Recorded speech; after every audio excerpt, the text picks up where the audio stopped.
Hello, everyone. This is the Keeping It Real in Real Estate show, and I'm your host, Kathy Blakey. I'm a realtor with Century 21, a marketer, entrepreneur, and nature enthusiast. In this podcast series, I'm going to take you on a journey as we explore topics in real estate, including the market, mortgages, common inspection issues, sustainable future, and more. Are you a homeowner? Future homeowner? Do you like saving money? Enjoy healthy living? Then this podcast series may be for you. Stay tuned as we go deep into these topics. And don't forget, subscribe, like, and share. During a real estate transaction, one of the most important milestones for both the buyer and the seller is the home inspection. In this episode, we'll cover what is and isn't a home inspection. We'll talk about some of the common issues depending on the age of the home. Be sure to listen in as we discover what may be lurking in your attic or crawl space. Okay, so joining me today is Kevin Thompson from the Green Valley Group, and just like to have Kevin introduce himself. Good morning, Kathy. Yes, Kevin Thompson here with the Green Valley Group. I own a multi-inspector home inspection firm. We provide home inspections, stucco inspections, thermal imaging services. I've owned the company for about 12 years now. Our background, I actually grew up in the trades. My father was a finished carpenter, so I grew up in the trades working on houses, kind of leading into, I ran crews of guys. I had a real estate investment company, and that actually eventually grew into our home inspection company. Okay, sounds like a great background for a home inspection company. Can you tell us a little bit more about what kind of qualifications an inspector such as yourself might have? Sure. So you have the basic levels, which is your state requirements. Pennsylvania is a non-licensed state. They have compliance, so insurance requirements and so forth, part of organizations such as ASHI, which is the American Society of Home Inspectors. Okay. There's Delaware and Maryland. They have licensure requirements, so we meet those requirements. But mostly it obviously comes back to knowledge, and part of those large organizations such as ASHI or NACHI, they require national certification testing, and those are all well and good, but also, field experience and years in business, they certainly play a key part in inspectors' knowledge and, ability to help clients move in their direction of, finding their dream homes. And so tell us a little bit more about what is a home inspection. So a home inspection is, in basic terms, a visual, non-invasive evaluation of the property. Okay, non-invasive.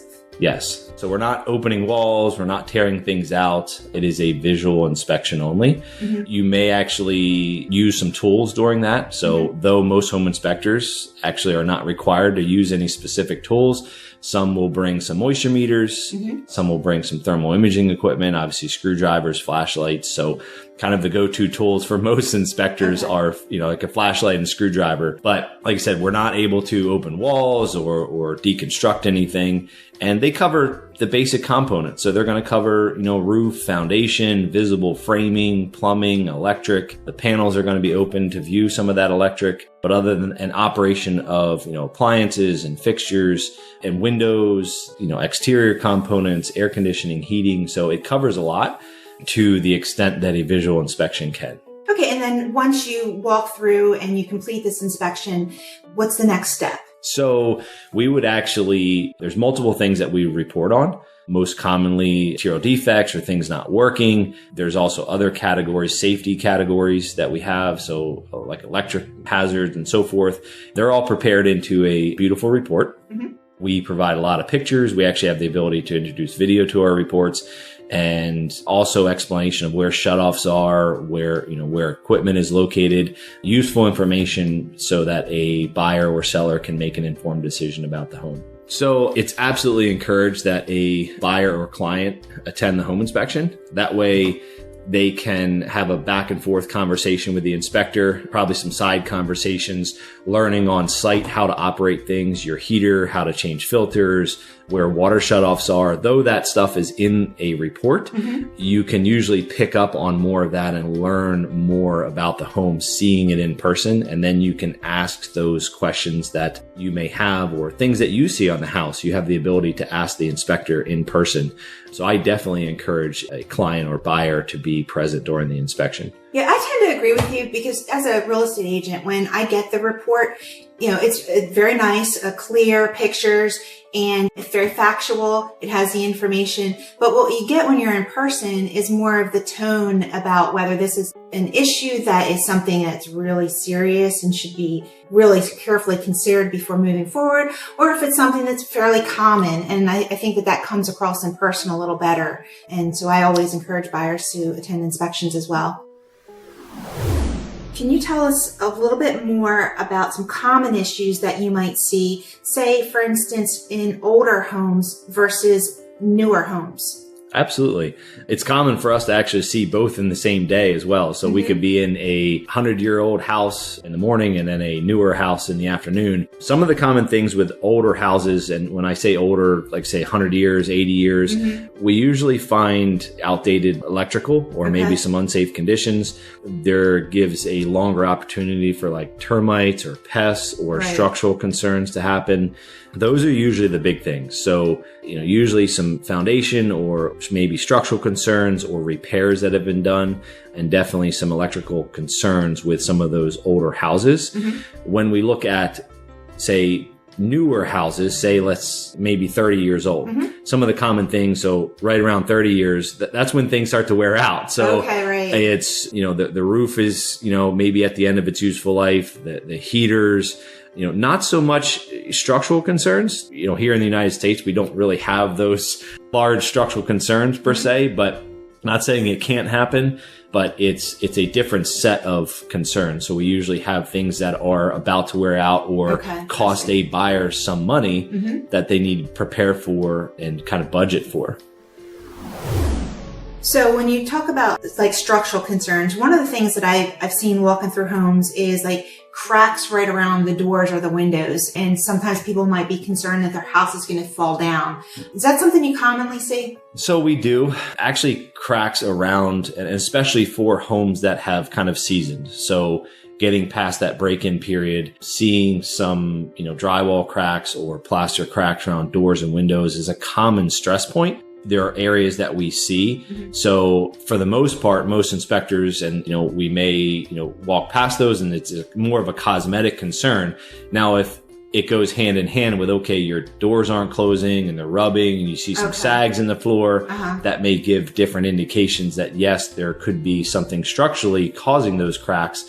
But for the most part, their typical movement or shrinkage, and especially around doors and windows. And that's why it's important to have a professional out there looking at it. That typical cracks, not a concern. It's in the large majority of houses we see, but are there other things that are leading to those cracks that could be a concern? So you try to decipher those. So it's kind of like putting the pieces of a puzzle together, you do. To make some educated guesses. You look at those, you have to step back for a moment, not just kind of focus on the crack, but why is it? Are there other things that are occurring? If you see that the doors are plumb, they're opening and closing, there's no sags, it's just a, typical crack, like say you'd see in drywall, not a concern. But as we lead into and you say, okay, we got a crack and the floor is sagging in that area and the door's not closing, you probably have some structural movement, and to where most home inspectors are not a structural engineer. Good point. You may actually, and most inspectors may offer guidance for follow-up and say, this would be a situation where a structural engineer should come out to give the peace of mind and offer insight on if repairs are needed. Right. Okay. So that's helpful. So what you're doing for the buyer there is you're leading them to seek further advice if it's warranted or if there's other clues or indications that might be needed. Yeah.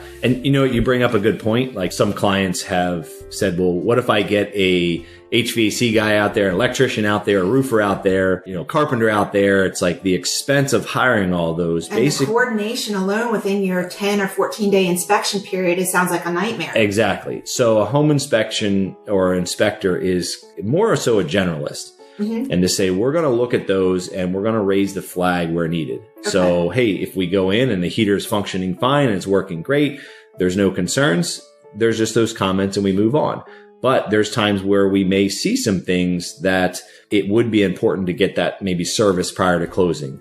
And that specialist might pick up some more things. So we're there to... We talked about, older homes, say 100 years old, even 30 years old.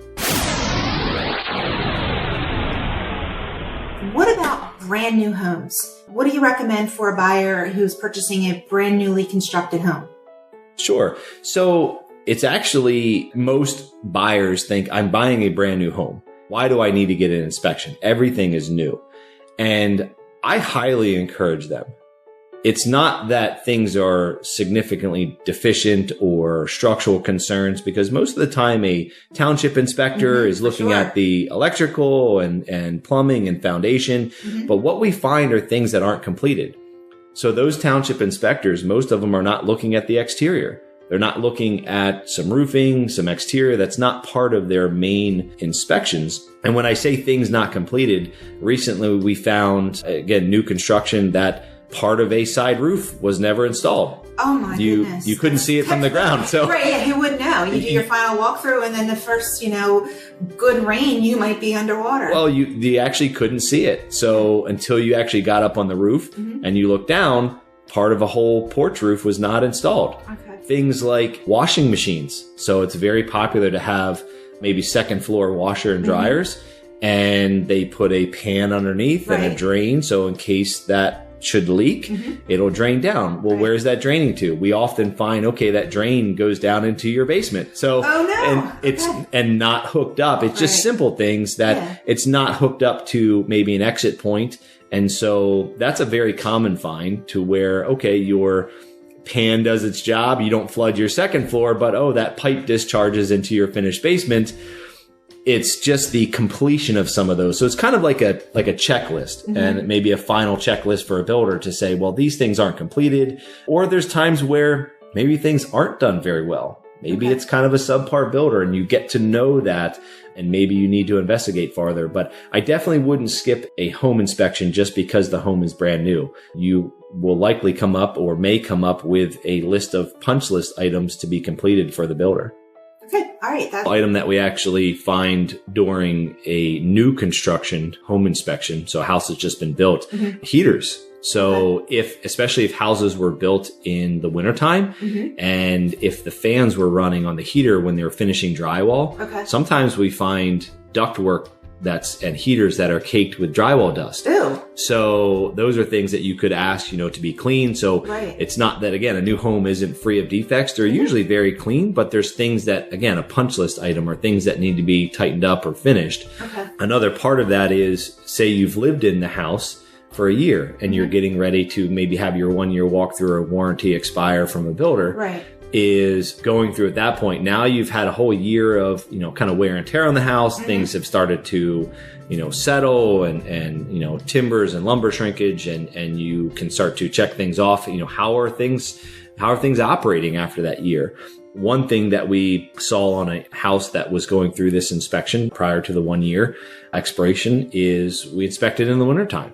And we went in the attic, and there was actually a lot of air leakage from the house occurring, something that you wouldn't see during the summer months. And the actual roof decking was saturated, frost all over the decking. And that may happen on extreme conditions. You can't always avoid 100% of those, but it was happening so often that the roof sheathing was actually starting to sag, starting to delaminate a little bit in just a year.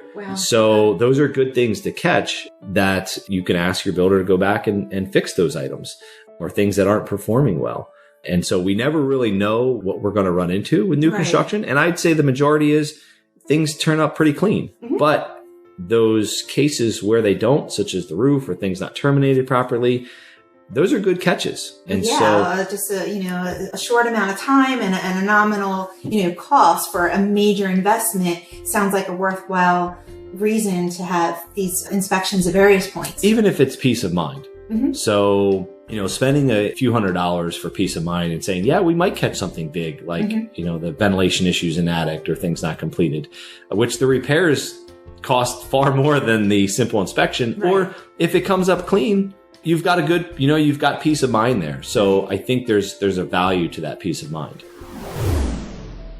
Well, speaking of peace of mind, and, I know we've been talking a lot about when you're purchasing a home and why to have an inspection, but how about if you're thinking about selling, or just, you've already owned your home for maybe 10 years and you're not somebody who's in the field and you're not a person who's commonly involved in those things, your occupation is not in construction, what kind of recommendations do you have for those situations? So they're commonly called a pre-listing inspection, or even if you're just a homeowner, you're not thinking about listing your home. Exactly. Figuring out from a professional's eye, and especially maybe you're not handy or into the utilities, is somebody to put an eye on those.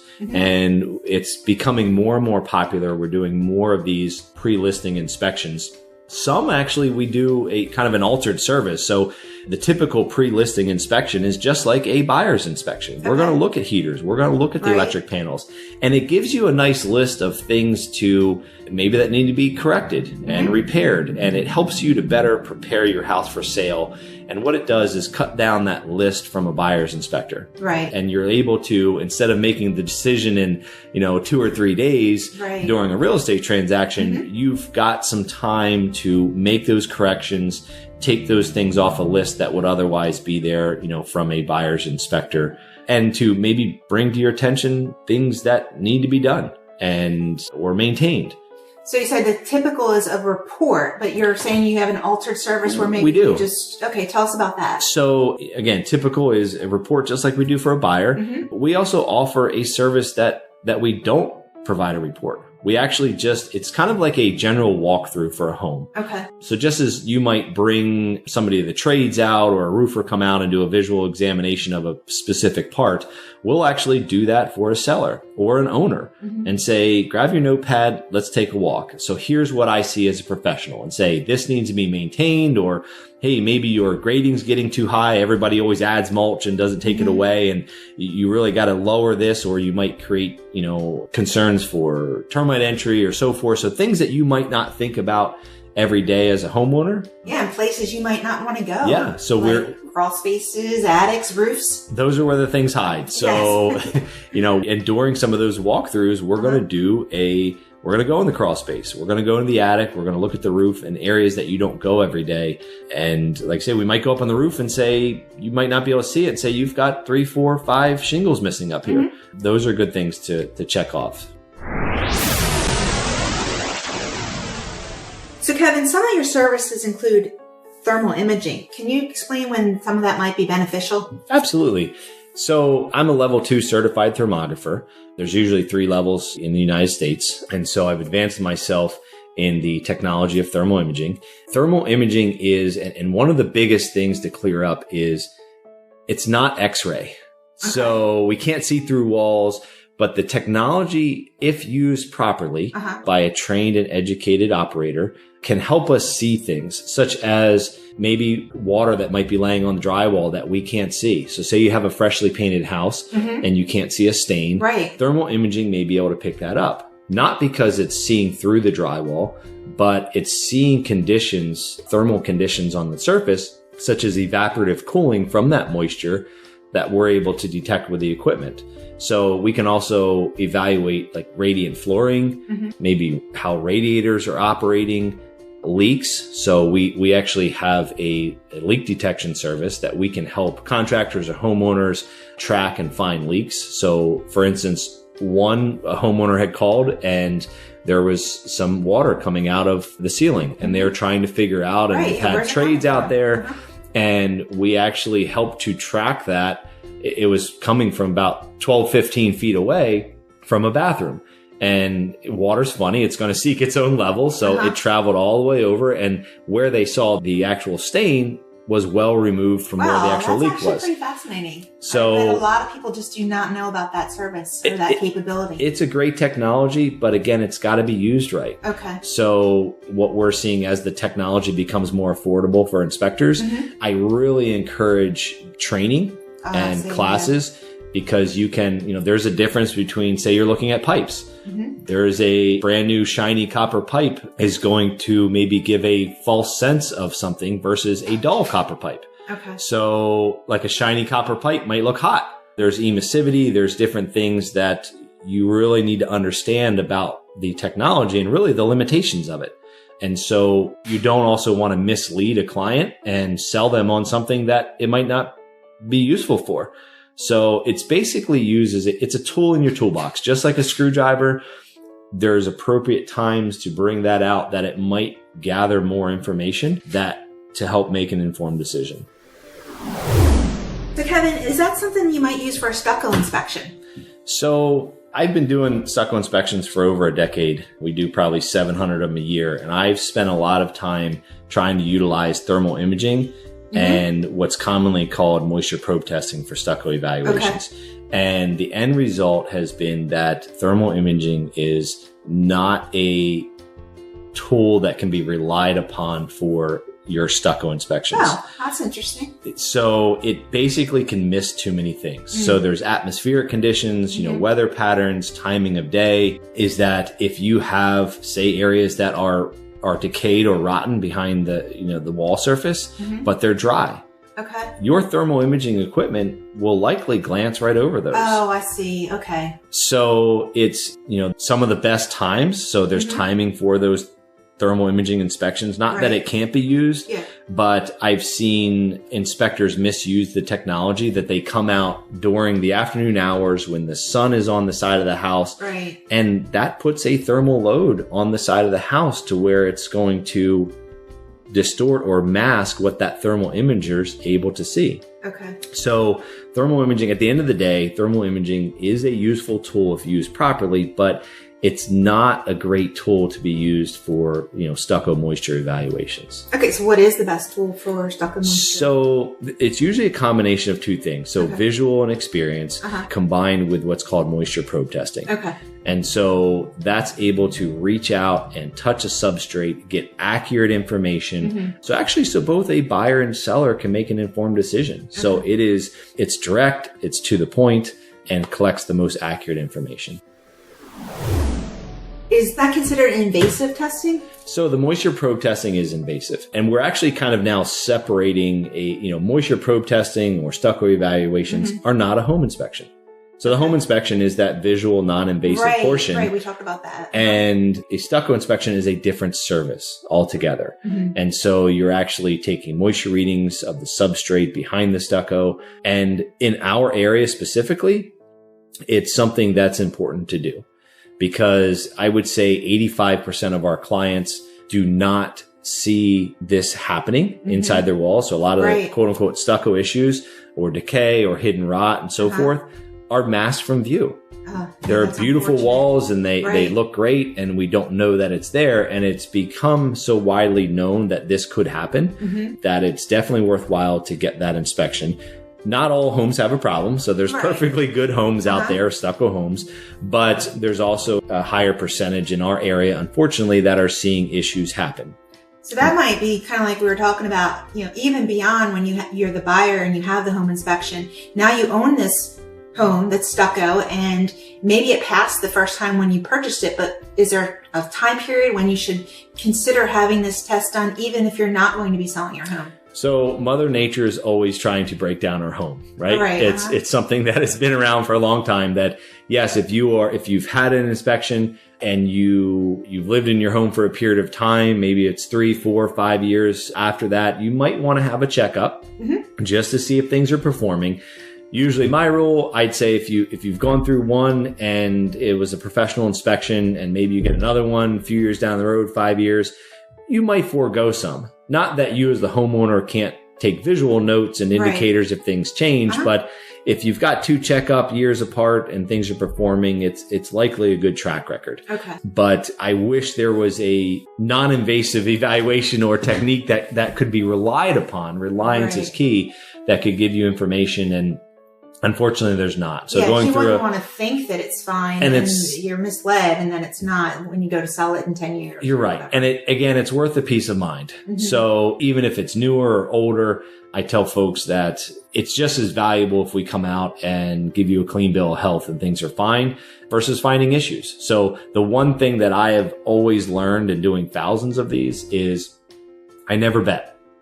So I've seen houses as dark and stained and, things not installed properly, and they're perfectly fine. Okay. I've also seen houses 1 year old with the things that we'd want to see installed and flashings and details that are taking on a lot of water, and it all needs to come off.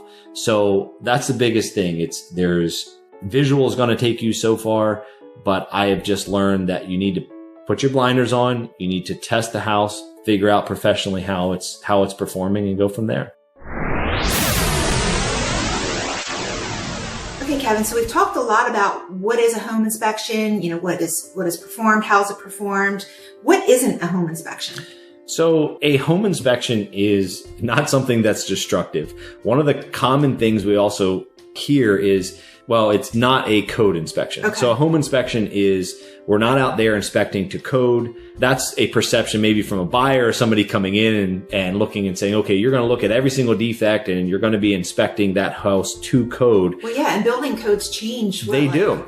Very often. So the reason we can't inspect a code and you're not going to expect to bring an older house up to today's codes. Mm-hmm. Some safety things might be recommended, right, such as like GFCI protection, mm-hmm, and so forth. Maybe that wasn't something that was present during the construction. Common one. I find that a lot. An older home, and technically, do they have to do it if it wasn't something required? Maybe your township requires it, but depends on if you're the buyer or the seller. It's a sticking point. Yeah. So the one thing that home inspectors are not doing, they're not inspecting to code. One, they're not the code official, mm-hmm, but two, those codes change and you can't expect a older home to be up to today's code, because right, every time a code cycle changes, you'd have to go out and alter your house, which is, it's unreasonable. It is unreasonable. So that is one thing that a home inspection is not. It's not a code inspection, mm-hmm, but part of that, we're going to bring up safety items. We're going to bring up things that aren't functioning properly. Those are significantly deficient or, mm-hmm, maybe at the end of their useful life, but it's certainly not an actual code inspection. So a home inspection is more of a generalization. So we're in a house, maybe 3 or 4 hours, and it's a snapshot in time. We've got to be able to collect as much information as we can in a 3 to 4 hour period, maybe 5, depending on the size of the house, that we can. And the reason it's more of a generalist, so we're viewed as a generalist, because we're not going to be there to be technically exhaustive. So we're not going to take things to a level that, say, a heater technician would be. Okay. We're not going to use specific tools to measure values per se, to really dig deep and to fully diagnose. Again, I keep going back to a heater because it's a very normal thing to relate to, but right, we're not going to dig in with very specific tools and look at that heater, but we're going to use readily accessible, normal operator controls. So say we turn on a heater, it turns on, but say the inducer fan's making a loud noise. That's an indication that, hey, you've got to get somebody out there to get this service. Now that's being generalist. So you've got some of those key upper level indicators that things are not functioning properly. Maybe things aren't put together as well. Now you need to go get a specialist to further evaluate that and diagnose. And again, I've heard that, okay, well, why do I get a home inspection if we need to bring out other folks to look at these? As you know, you've got so many days to get this done, to try to coordinate a roofer, an electrician, right, a plumber, and all of those. And it's expensive. It is expensive. And you may not actually need that. Some more seasoned and experienced home inspectors will give guidance on maybe some repairs or how to do things, right, that give you that information that you may not need to bring out that specialist. But depending on the inspector's knowledge level and comfort, we're also going to recommend, again, different folks to come out. So say we do have that issue with a heater, it doesn't mean that you have to bring somebody out, but maybe you request a seller, right, and say, get the heater service prior to closing. Because it's showing some indications of not working properly. Correct. Okay. And that individual or technician coming out, they might find more things, but we've called that warning and they've picked that up. At the same time, we inspect items that are perfectly fine. So heater's working fine, air conditioning's working fine, roof is performing. You've checked those things off your list and you've got a peace of mind. But when they're not, like say, calling a heater, maybe calling a structural engineer to look at some things, it's all valuable information that you didn't know before. So that way you can make the best informed decision when purchasing that home. Okay, so I'm going to liken it to going to the doctor for a physical and you go to your general physician and he might run some blood work and he'll check your statistics and he may give you a sort of clean bill of health, or he may say, oh, we see some elevated levels here and there. You should go off and see this specialist or that specialist. I guess I'm kind of relating it to that. That's exactly right. It is a generalist, just like your general physician, that is going to look for those warning signs, look for those bigger picture items, and may recommend a specialist. it's always possible you're a homeowner and you get into the home and, a month down the road, maybe there are some other issues uncovered. What do you think of that? That does happen.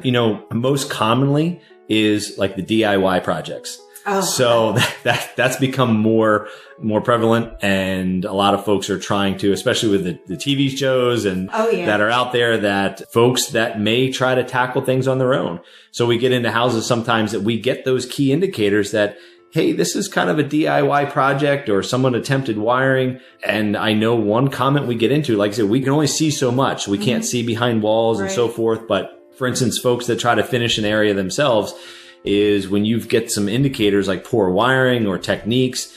Yeah, that may be, it is scary. And this is why it's important to hire a professional to do things. So if we see things professionally done, it gives peace of mind. But there's times where, we'll actually write that in a report. Say, we're there for, again, a few hours, is you may actually find more. We've taken it to the point to where, these things are not right because this is not right, and they've covered other areas up.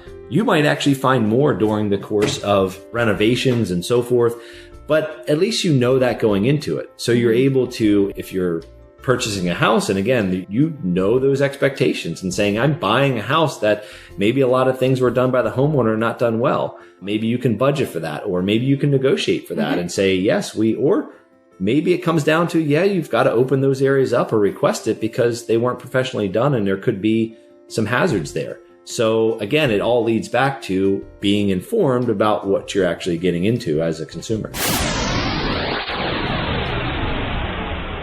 All right. Well, Kevin, this has been a lot of really great information. I am sure with the many, many home inspections you've done, you've come into some interesting situations, and I'm just curious for our listeners if you might share a few of those. Absolutely.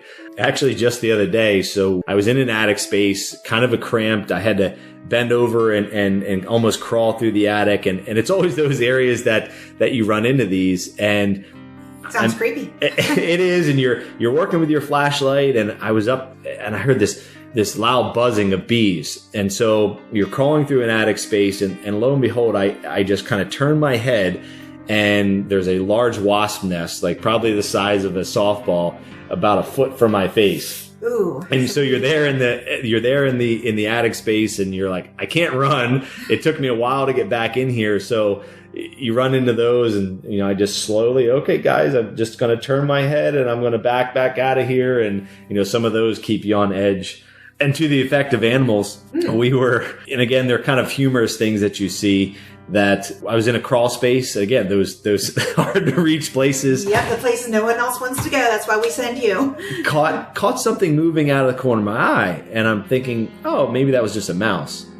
Just the mouse. Then I'm thinking, well, wait a second. Why was that mouse, kind of running across the underside of a floor joist?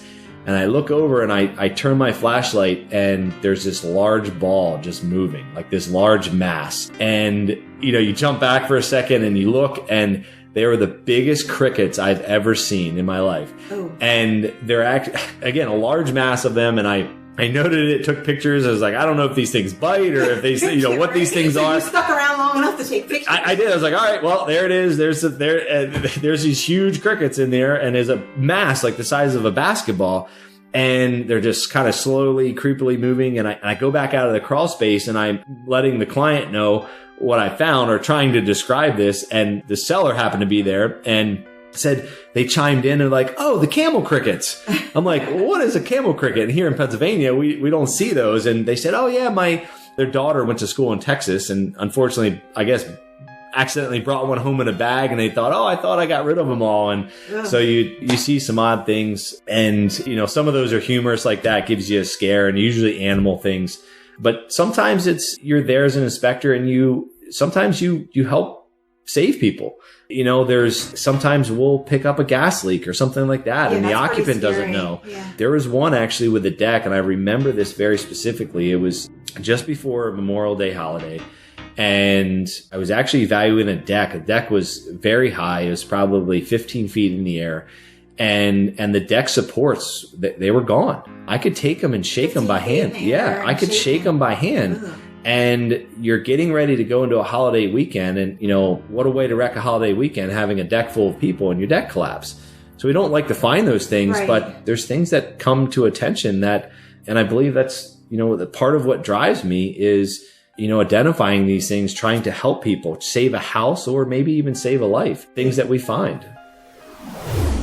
Yeah, thanks for sharing those stories. Yeah, absolutely. And thanks for participating in this podcast. I guess just finally, let me ask you if you wouldn't mind sharing for our listeners a little bit more about your services and how can a buyer or a homeowner get in contact with you for any of these services. Absolutely. So again, we, as a multi-inspector firm, we provide multiple services, such as home inspections, stucco inspections, thermal imaging services. And again, with multiple inspectors in an office, we're able to hopefully accommodate those to the volume of inspections.